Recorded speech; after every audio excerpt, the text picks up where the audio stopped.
جی ناظرین، آپ کو دوبارہ پروگرام کے حصے میں خوش آمدید کہتے ہیں، اور بریک پر جانے سے پہلے سوالوں کے جوابات دیے جا رہے تھے۔ دوبارہ چلیں گے جناب قبلہ اعظم نقوی صاحب کی طرف کہ نماز شب والا جو تھا وہ کمپلیٹ ہو گیا تو جواب، اس کے بعد رباب بہن کا دوسرا ایک سوال تھا، وہ کہتی ہیں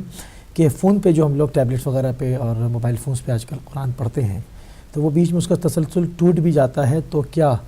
وہ وہیں سے کنٹینیو کر سکتے ہیں؟ اور ثواب وغیرہ میں کیا تلاوت میں اور فون سے سننے میں اس میں کوئی فرق ہے ثواب کا؟ نہیں، کوئی فرق نہیں ہے۔ ماشاءاللہ بہت اچھا سوال ہے، اور یہ ایک اللہ کی نعمت ہے، اور اس سے اور زیادہ فوائد ہیں کہ قرآن مجید کو تو اگر آپ نے ٹچ کرنا ہے اور ایسے حرفوں کو چھو کر پڑھنا ہے، وہاں تو وضو کی ضرورت ہے۔ لیکن یہ جو اسمارٹ فون آئے ہوئے ہیں، یا تو اگر وضو نہ بھی کریں تو تب بھی آپ جو ہے انگلی کے ساتھ جو ہے پڑھ سکتے ہیں، کیونکہ اسکرین ہے اوپر۔ ہاں اسکرین ہے نا، صحیح، لہٰذا لفظوں کو تو آپ ٹچ نہیں کر رہے، صحیح، لیکن لگتا یوں ہی ہے کہ وہ ٹچ کر رہے ہیں، تو اس کا کر سکتے ہیں۔ لیکن فضیلت اسی میں ہے کہ وضو کے ساتھ باطہارت ہو کر جو قرآن پاک کی تلاوت کی جائے اس کا اور ثواب ہے۔ اور اگر آپ وضو نہیں کرتے، آپ کی مجبوری بھی ہے، یا آپ نے وضو کیا ہوا ٹوٹ گیا ہے، تو پھر بھی آپ اس کے لیے تسلسل رکھ سکتے ہیں۔ وہاں تو اگر آپ نے ٹچ کرنا ہے تو پھر جائیں گے وضو کریں گے، لیکن یہاں آپ تلاوت کر رہے ہیں قرآن مجید کی، اور اگر وضو ٹوٹ گیا ہے تو کوئی حرج نہیں ہے، آپ اس کو جاری رکھیں اور پڑھتے رہیں، آپ کو ثواب تو ملتا رہے گا، کیونکہ قرآن ہے، چاہے وہ آپ فون کے اندر پڑھیں یا آپ کتاب کے اندر پڑھیں، وہ تو قرآن مجید ہی ہے، کوئی اور دوسری بات نہیں ہے۔ تو اگر طہارت میں رہ کر پڑھیں گے تو اس کا زیادہ ثواب ہے۔ ٹھیک ہے، اور ایک اور ہماری بہن کنیز سکینہ نے کاپی ہیگن سے سوال کیا، کہتے ہیں کہ ایک شخص ایسا ہوگا کہ اللہ اس کے اوپر خود لعنت کرے گا، وہ صلح رحمی نہ کرنے والا ہوگا، تو اگر انسان خود سے چاہے کہ وہ کسی کے ساتھ صلح رحمی کرے، عموماً ہوتا ہے نا کہ رشتہ داروں کے ساتھ انسان پہل کرتا ہے، مگر وہ سامنے سے رسپانس ویسا نہیں دیتے، مثبت جواب نہیں دیتے، تو پھر کیا رہ جاتا ہے؟ کیا انسان اس کے باوجود بھی گناہ گار ہے؟ کیونکہ وہ تو اسٹیپ لے چکا کہ یہ معاملات ختم ہوں، ہم پہل کر دیتے ہیں، مگر سامنے والے بہت جس کو کہتے ہیں نا ٹھنڈا رسپانس دیتے ہیں، تو کیا کریں؟ اگر بہت اچھی بات ہے، ہماری بہن نے بہت اچھی بات کی کہ خدا کرے کہ ہم سب میں یہ فکر جو ہے وہ پیدا ہو جائے، انسان کو پہل کرنی چاہیے، معاف کرنے میں، رحم کرنے میں، صدقہ و خیرات کرنے میں، یعنی ہر نیکی کے کام میں انسان کو جو ہے وہ پہل کرنی چاہیے، اور یہ بڑا پن ہے۔ بالکل، اگر آپ کے ساتھ کسی نے زیادتی کی ہے، رنجش ہے، اور غلطی بھی ان کی ہے، لیکن اس کے باوجود آپ آگے ہاتھ بڑھاتے ہیں، تو یہ بہت بڑا جو ہے کیا نا کمال ہے، اور ہم کو چاہیے کہ ہم ایسا ہی کریں۔ آپ اپنے ائمہ اطہار کی سیرت کو دیکھیں کہ ان کے ساتھ لوگوں نے کیا کیا دشمنیاں کی ہیں، اور ان کا رویہ کیا تھا۔ خود پیغمبر اسلام محمد مصطفیٰ صلی اللہ علیہ وسلم، ان کی حیات طیبہ کو دیکھ لیں۔ میں آج بھی جشن تھا امام حسن مجتبیٰ کے حوالے سے، تو اس میں یہ بات عرض کر رہا تھا کہ پیغمبر اسلام کو جتنی اذیت پہنچائی گئی ہے، خود پیغمبر فرماتے ہیں ما اوذی نبی مثل ما اوذیت، اتنی کسی نبی کو تکلیف نہیں پہنچائی گئی جتنی میں محمد مصطفیٰ کو پہنچائی گئی۔ اور باقی نبیوں نے اگر آپ تاریخ اٹھا کر دیکھیں تو انہوں نے اپنی امتوں کے لیے بد دعا بھی کی ہے۔ میں نے ایک دن یہاں بھی وہ حضرت نوح کی مثال دی تھی، تو ہمارے نبی وہ ہیں کہ جنہوں نے بد دعا نہیں کی، بلکہ یہی کہتے ہیں اللہم اہد قومی انہم لا یعلمون، خدا میری قوم کی ہدایت کر دے، یہ جانتے ہی نہیں ہیں۔ دیکھیں کتنی جو ہے رحم کی طرف یہ ہمیں چیز جو ہے وہ توجہ دلاتے، تو جہاں پر رشتہ داری ہے، صلہ رحمی ہے، وہاں آپ نے ایک بار قدم بڑھایا ہے، انہوں نے کوئی رسپانس نہیں دیا، کوئی بات نہیں،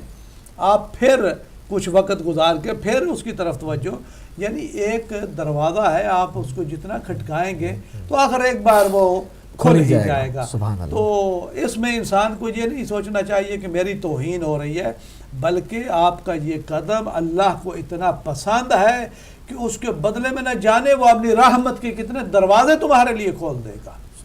تو ایسے قدم تو پھر بار بار اٹھانے چاہیے۔ ہاں یہی بات ہے نا، ہم اپنی توہین سمجھتے ہیں، ہتک سمجھتے ہیں، انسلٹ سمجھتے ہیں کہ اف قصور بھی اس کا ہے، غلطی بھی اس کی ہے، سارا کچھ اس نے کیا، اور اس کے باوجود میں نے ہاتھ آگے بڑھایا، اور پھر کوئی بات نہیں ہے، کوئی بات نہیں ہے، آپ پھر ہاتھ بڑھائیں اور اس کا آپ کو اجر ملتا رہے، لیکن ایک بار، دو بار، تین بار، لیکن اگلے بندے کو بھی تو سوچنا چاہیے۔ اس کو بھی تو حیا آنی چاہیے. ہاں اگر واقعاً اس کے اندر حیا ہے، غیرت ہے، تو ایک بار نہیں، دو بار نہیں، تیسری بار خود سوچے گا کہ یار واقعاً میں بھی غلطی کر رہا ہوں، غلطی بھی میری ہے اور پہل بھی وہ کر رہے ہیں، اور اس کے باوجود میں غلطی پہ غلطی کرتا جا رہا ہوں. اگر اس کے اندر انسانیت ہے تو اس کی غیرت جاگے گی اور اس کو جھنجھلاٹ کر وہ اس کے طرف توجہ دلائے گی کہ نہیں بھائی تو غلطی پہ ہے، تو غلط کر رہا ہے. تو اس سے بہت سارے مسائل حل ہوتے ہیں. تو انسان کو ایسے کاموں میں پہل کرنی چاہیے، اور یہ بہت اچھا کام ہے. یہاں تک مجھے یاد آ رہا ہے کہ جناب سیدہ فاطمہ زہرا سلام اللہ علیہا کے حوالے سے ہے کہ اگر کوئی دو بھائیوں میں صلہ رحمی کرتا ہے تو یہ بہت بڑا کام ہے، اور اس کی جنت کی ضامن میں ہوں. اللہ اکبر. یہ بہت بڑا کام ہے میرے بھائی، یہ کوئی چھوٹا کام نہیں ہے. خاندان کے خاندان جو ہے وہ تباہ ہو رہے ہیں. کن سے؟ چھوٹی چھوٹی باتوں سے. کیوں؟ جہالت کی وجہ سے کہ ہم نے دین کو سمجھا ہی نہیں ہے. دین محبت کا نام ہے، دین الفت کا نام ہے، دین معاف کرنے کا نام ہے، دین پتھر کھا کر دعا دینے کا نام ہے. اپنے ائمہ کی سیرت کو تو دیکھیں. ایک طرف ہم کہتے ہیں کہ ہم شیعان علی ہیں، اور شیعان علی ہیں تو کردار بھی وہی ہونا چاہیے. شیعان حسن مجتبیٰ ہیں تو کردار بھی وہی ہونا چاہیے. اگر اب میں ایک ایک امام کو گنتا چلو جاؤں اور ان کی سیرت اور ان کے واقعات، ان کی حیات طیبہ کے، تو نہ جانے کے مسئلہ کہاں پہنچے گا. صحیح بات ہے. لہذا انسان کو چاہیے کہ جیسا کہ امام جعفر صادق صلوات اللہ وسلم علیہ بھی ارشاد فرمایا یا شیعتنا کونوا زینا لنا ولا تکونوا شیئا لنا. اے ہمارے شیعہ ہمارے لیے باعث زینت بنو، ننگوار نہ بننا. تو عزت کہاں ہے، زینت کہاں ہے؟ اسی میں، الفت میں، محبت میں، پیار میں، شفقت میں، صلہ رحمی میں. یہ ساری چیزیں جو ہے اسی کے اندر آ جاتی ہیں. بے شک. تو انسان کو چاہیے کہ کبھی بھی اس میں لیٹ نہ کرے، کسی دوسرے کی انتظار نہ کرے، بلکہ تقدم کرے، اس میں پہل کرے. اور اس کا بہت زیادہ، جیسے کہ کہا گیا ہے کہ جو سلام دیتا ہے اس کو 1 نیکی ملتی ہے، جو جواب دیتا ہے نا، جو سلام کرتا ہے اس کو 10 نیکیاں ملتی ہیں، اور جو جواب دیتا ہے اس کو 1 نیکی ملتی ہے. حالانکہ سلام کرنا واجب نہیں ہے، مستحب عمل ہے. جواب دینا واجب ہے. تو اس کو 1 نیکی مل رہی ہے، اور جو تقدم کر رہا ہے، پہل کر رہا ہے، اس کو 10 نیکیاں مل رہی ہیں. تو کون سا کام جو ہے وہ کیونکہ پہل کر رہا ہے نا، ایک اچھے کام ہے. تو جو پہل کرے گا اس کا ایک مقام ہی اور ہے، بلند ہو جائے گا. تو یہی وہ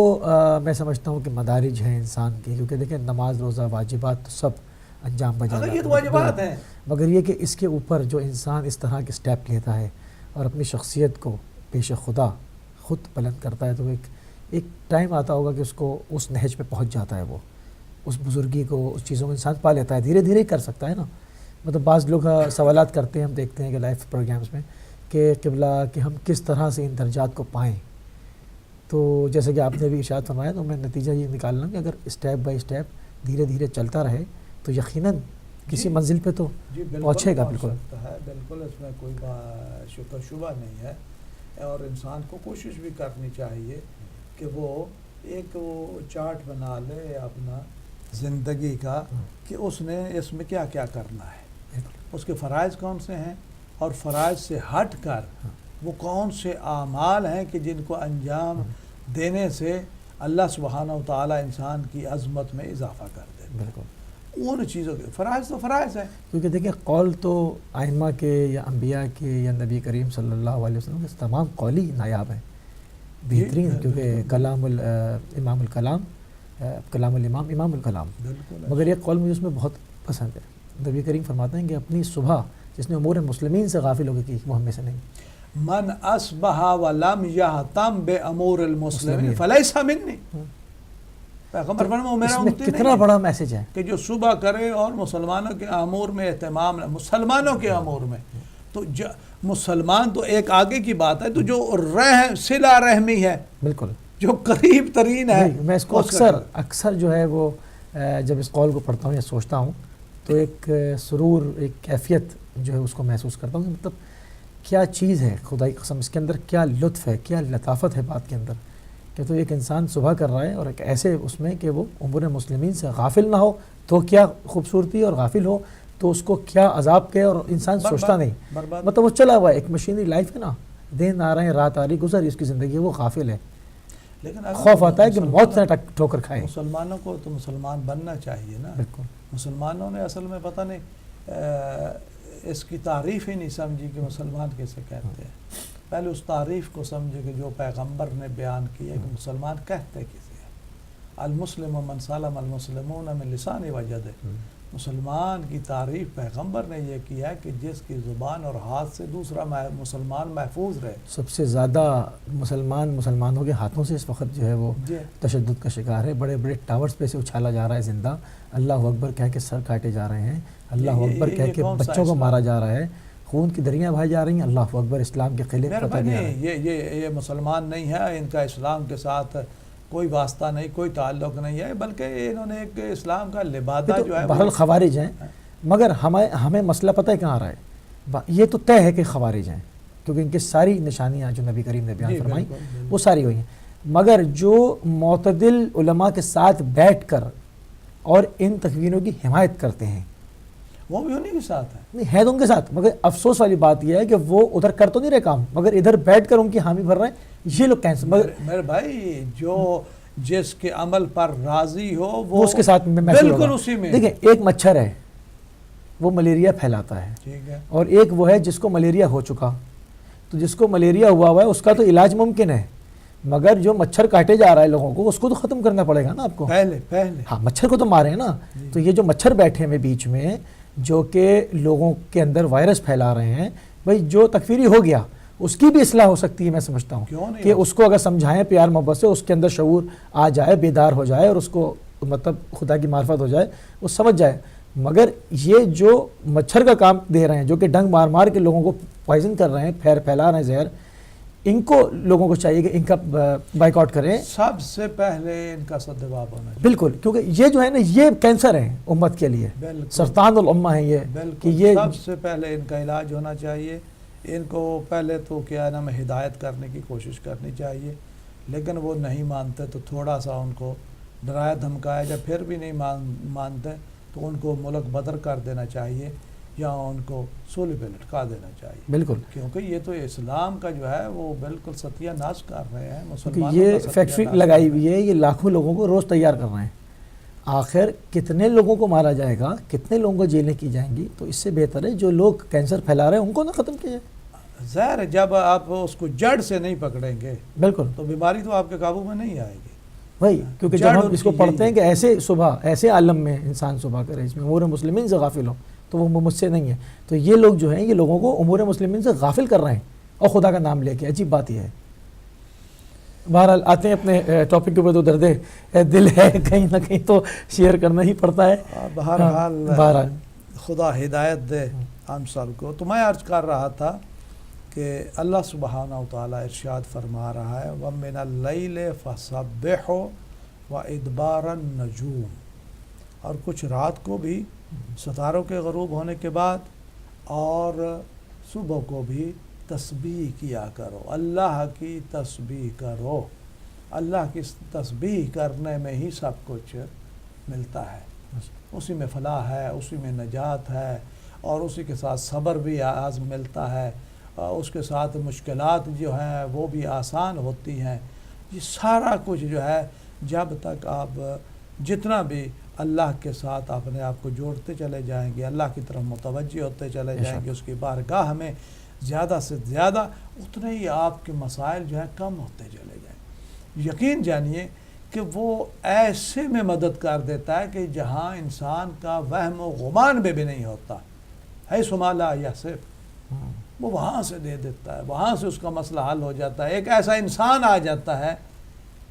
کہ وہ اس کے یہ سارے مسائل حل کر دیتا ہے۔ تو یہ کون ہے؟ قدرت، وہی طاقت ہے کہ جو کسی کے دل میں رحم ڈال دیتی ہے یا کسی کی ڈیوٹی لگا دیتی ہے کہ فلاں کام جو ہے فلاں کا کر دو۔ ظاہری بات ہے دنیا جو ہے ایک وسیلے کے تحت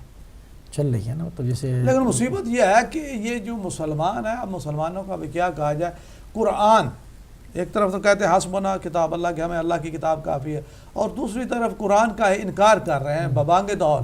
قرآن نے خود وسیلہ کا جو ہے وہ حکم دیا ہے، خود اس کی طرف جو ہے انسان کو متوجہ کیا، لیکن کہتے ہیں کہ نہیں، یہ کیا ڈائریکٹ اللہ سے